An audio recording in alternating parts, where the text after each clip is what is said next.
Another way of debugging applications is by tracing. So supposing you have a function and you just want to print every single statement that is being run as it's being run, that will help you figure out which line had an error. For this, you can import the trace function from gramex.debug and use it as a decorator on top of your function. And when this function runs, it will automatically print every line from this file as it executes. Let's try that out. So I have here a function handler where your module.run is executed. And here run sets x to 20, y to 20, and returns a random number between these.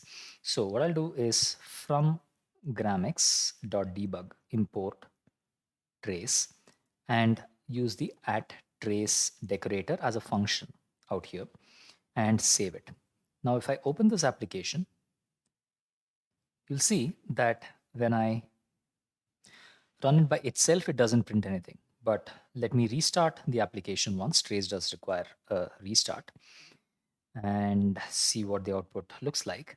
You'll see that it's saying your module is your module, and the function that we're running is called run. And within that, we ran line 7, which looks like this. We ran line 8, which looks like this. We ran line 9, which looks like this. So if there was an error in any one of these, then you'd be able to figure out where exactly that error was happening without explicitly having to put print statements in each one of these lines.